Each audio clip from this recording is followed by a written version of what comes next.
Okay, the next feature I would like to show you is sweep. We often use this command to create some simple or variable sweep features with an open or closed profile and also a sweep path. And in ZW3D, the path can be a wireframe, an edge, sketch, or a curve list. Okay, and in ZW3D, we have four common sweep commands: sweep, sweep rod, profile sweep rod, and spiral sweep. Now let's see it one by one. For sweep, you can use it for most cases, and you need to define its profile and its path. And also you need to notice that the path must be a tangent path. Okay. And for the second one, the sweep rod, we do not need to define its profile because its profile is a circle. Yes, and of course you need to define its path, and the path can be tangent or can be intangent. Okay, and the typical scenario is some pipe or harness, like the below image. Okay, and the third one is profile swept rod. This one is similar to a sweep rod, but you need to define its profile, and also you need to define its path. But its path can be tangent or can be intangent.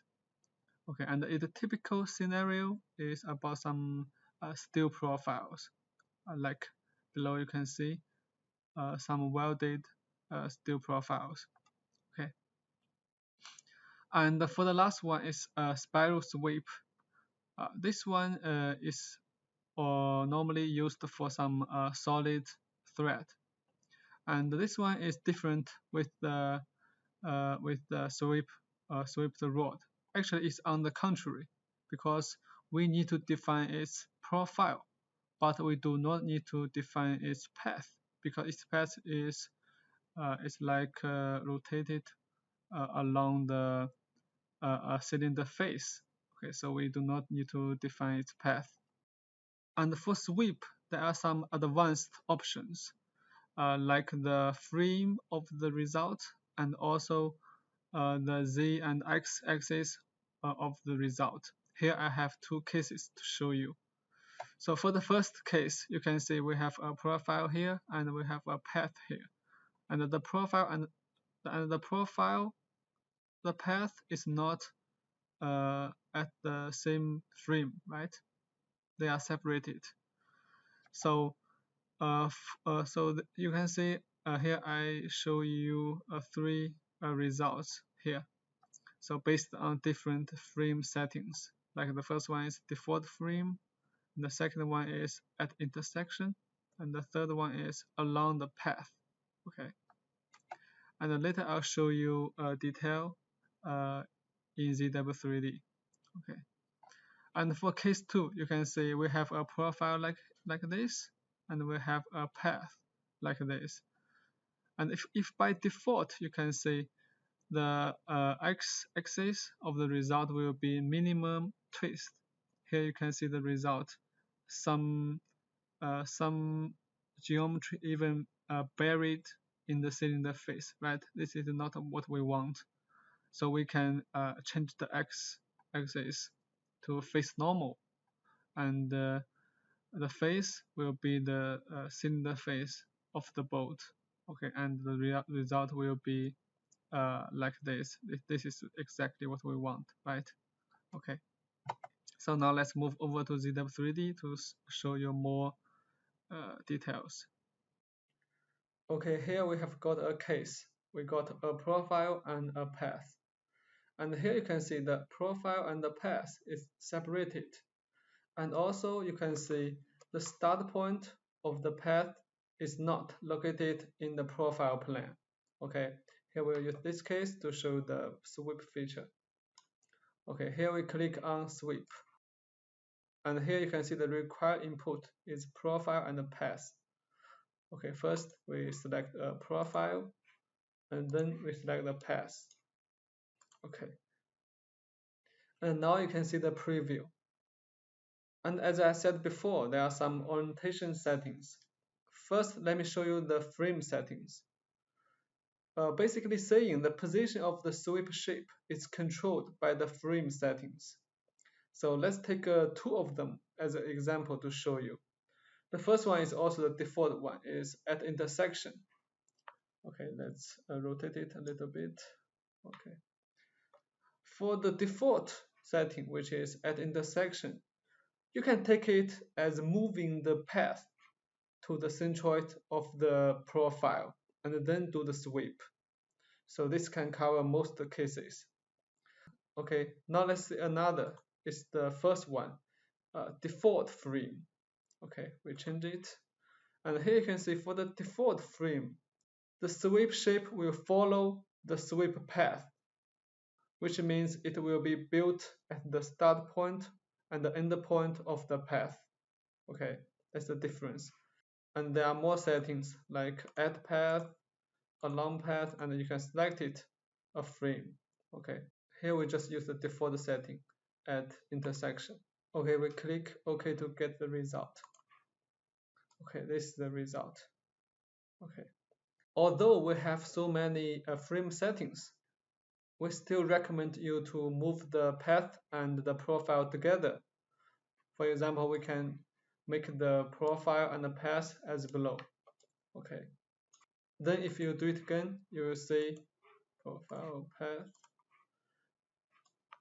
No matter you change the frame setting to default frame or intersect it or even add a path, it will be the same result. Okay. Okay, this is about the frame settings.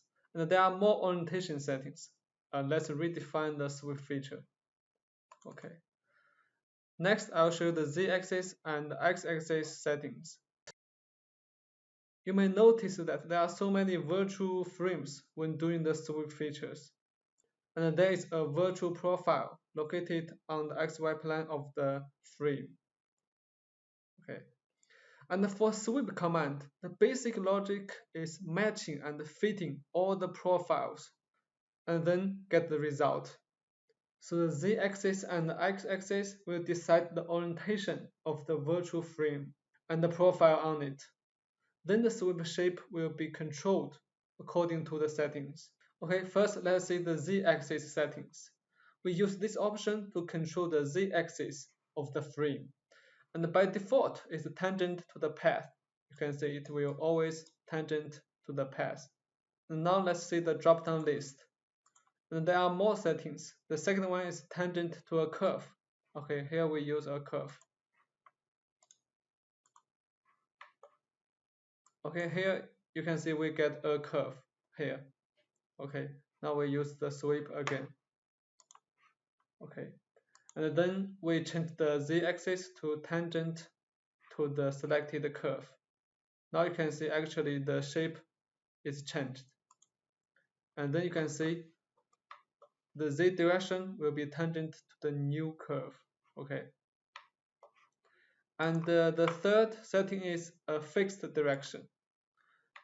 For example, here we can change the z direction to the default world z direction. Okay, here you can see the result is also changed. Okay, this is the settings of z-axis. Okay, we keep it tangent to path. Okay, next I'll show you the x-axis settings. Similar to z-axis settings, we can use this option to control the orientation of the x-axis during the sweep. By default, the x-axis is minimum twist, which means the x-axis is constrained to minimum rotation. Okay, and now let's see the drop-down list. And the second one is x-axis curve. This one is similar to the z-axis curve, so we'll skip it. Let's see the next one. The next one is fixed direction. Here we need to define another direction. After the definition, the x direction will be the vector product of the picked direction and the z-axis. Here we can make another vector. Okay, here we got an axis here, and we do it again. Sweep, profile, path, And for the x-axis, we use fixed direction. And for direction, we select the axis we just created. And here you can see the x-axis will be the vector product of the z-axis and the selected axis. Okay, and if you see it in the top, you can see actually the sweep feature is a little bit rotated, right? Okay, this is the result. Okay, and here you can see the last option is face normal. For this one, you need to define a face. After that, the x direction will be the vector product of the z-axis and the face normal direction. Okay, here we use another case. Okay, here we use this case. So first we select the profile and the path. Okay, here you can see by default the x-axis is set to minimum twist. Here you can see the x direction or the y direction is not always parallel to the face normal direction. Okay, here we can change it to face normal, and then we select the cylinder face, and here you can see we get the correct result. So this is all about the sweep feature and the orientation settings. Okay, and next I would like to show you the swept road. Okay, swept road. For swept road, all you need to do is define its path and the diameter. Okay, here we use this as the path, and you can make it a solid pipe, or you can make it a shelled pipe. Here we just make it a shelled, so which means we need to define the outer diameter and the inner diameter. Here we just keep the default 10 and 8. Okay, and also you can see the path is not a tangent path, right? But don't worry, we can check the fitted corner. You can see the result will be tangent, and also we can adjust the fitted radius like this. Okay, click OK. Now we can get the result. So this is often used for creating some pipes. Okay, and the next one I would like to show you is the profile swept road. Here, profile swept road. This one is very similar to swept road, but the only difference is we need to define the profile. Okay, here we got one profile. Okay, and the path here. Now actually we can see the result, and after we click OK, you can see the result will be like this. Okay, and here you can see the angle is 90 degree. We can change it to 0, and you can see this will be the result, a different result, right? Okay. So this command is often to create some steel product. Okay. And the last one is spiral sweep. Spiral sweep here. And for spiral sweep, it's a little different. Now you can see the required input is a profile and the axis. Here we can use the z-axis. Okay. Now you can see we need to define the turns, the number of the turns, and also the distance between two turns. Okay. And also you can see we have more options like the lead in or lead out. Okay, here we just make it a lead in, and also the lead in radius and angle can be changed as required.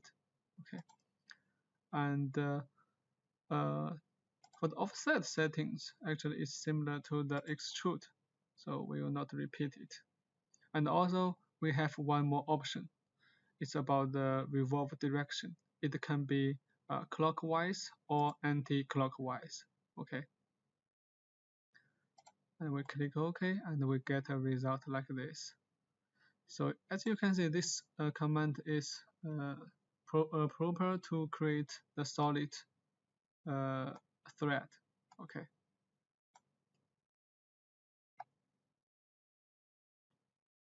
Okay, the next feature I would like to show you is loft. We use one or multiple profiles and one or two drive curve to create a loft feature. And in the loft feature, we can define the boundary constraints as G1, G2, or G3 continuity. Okay, and in ZW3D, we have three loft commands: loft, drive curve loft, and the burial loft. So here I got a form to show you the difference between these three commands. Okay, now let's see the first one, loft. So for loft, you can see the profile the profile quantity need to be at least two profiles, and there is no drive curve uh, in the loft command. And in loft command, you can define the boundary constraints. And below you can see some cases. So this one is about four profiles to make a loft. And this one is a start point and a profile to make a loft feature here. Okay, now the second one, drive curve loft. So for the drive curve loft, the profile quantity can be one or multi. Okay, and there is a drive curve in the drive curve loft. And also in the drive curve loft feature, you can define the boundary constraints. Okay, and below you can see a typical case. Okay, and the last one is burial loft, which means you need two drive curve to make a burial loft. And in the burial drive curve loft, and in the burial loft, there is no boundary constraints to define. Okay, and here you can see a typical case. We have drive curve 1 and drive curve 2, and we have multi profiles to make a burial loft feature. Okay, and there are some common options in the loft I would like to show you. The first one is boundary constraints. So in the loft feature, you can define the continuity for the start side and the end side. Here you can see you can uh, make it connected, which means G0, and also tangent, which means G1, and also curvature and flow, which also means G2 and G3 continuity. And the second option is connection lines. So in ZW3D, actually, you can adjust the connection lines to make the result more reasonable. Okay. And now let's move over to ZW3D to show you more details. Okay, now let me show you the three commands one by one. The first one is loft. So for loft features, actually you can see there are several loft types: profiles, start point and the profiles, endpoint and the profiles, and both endpoints and the profiles. In this case, we only have profiles, no points, right? So here we use the first one, profiles. And then we select the first profile, it's the circle. And here we can define the start point if the current point is not what we want. Here we do not need to change it. Okay, we add it to the list. And then we select the second profile. And here you can see the start point is not what we want, because it will rotate the loft shape, right? So here we need to define a start point. We move our cursor here, and then we select a start point. Okay, we set the middle point of the length. Okay, and here we can click OK to get the result. Here you can see the default result is pretty good, right? But as I said before, you can still manually change the connection line to control the shape. Here I'll show you two methods to do it. Okay, we redefine it.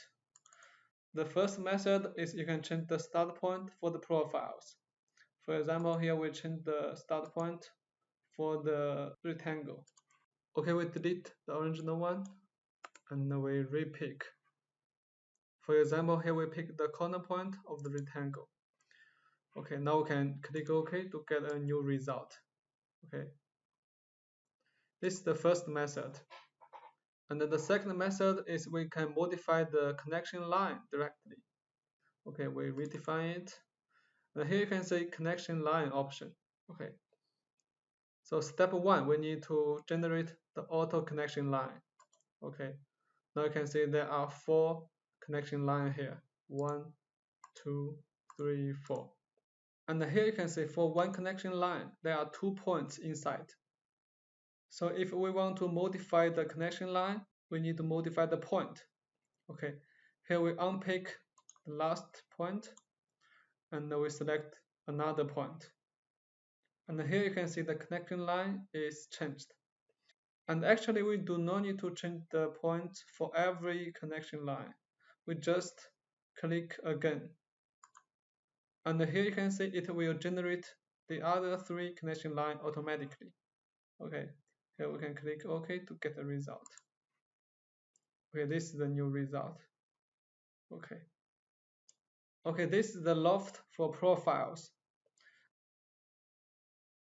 And as I said before, we can do the loft for point and the profile. Here I'll show you how to do it. Loft. And here you can see we have 3 types. We just use the first type as an example to show you how to use it. Start point and the profile. So first we select the start point. It's this point. And the profiles. Okay, the profiles. And for this case, actually we do not need a boundary constraint. So we change it to none. Okay, now we can get the result. So this is about loft for points and the profiles.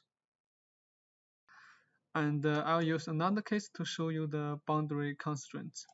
Okay, now we want to make a loft feature between these two, the start geometry and the end geometry. And meanwhile, we make it G2 continuity in both sides. Okay, now let's see how to do it. Loft and the start profile and the end profile. Okay. Now you can see the boundary constraints. By default is tangent. We can make it a curvature.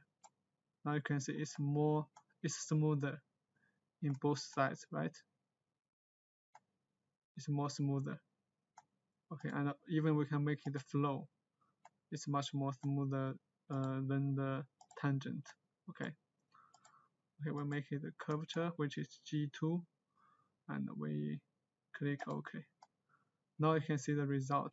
Actually, we can display the zebra strip to see the continuity situation. Actually, you can see it's very smooth here in the connection area. Okay. So this is about the first loft command. Now I'll show you the second one is drive curve loft.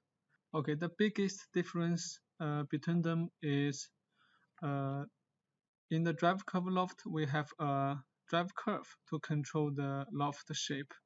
Okay, now let's see how to use it. Drive curve loft.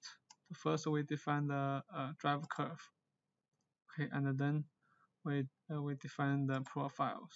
The first one and the second one. Okay, then we can get a result like this. Okay, and the other options are similar to the loft feature. Okay, and now let's see the next command. It's B-real loft, which means we have 2 drive curve in this loft command. Okay, now let's see how to use it. B-real loft. The first drive curve and the second drive curve. Then we just define the profiles. The first profile, second, third, and the last profile. and click OK. Now we can get a result like this.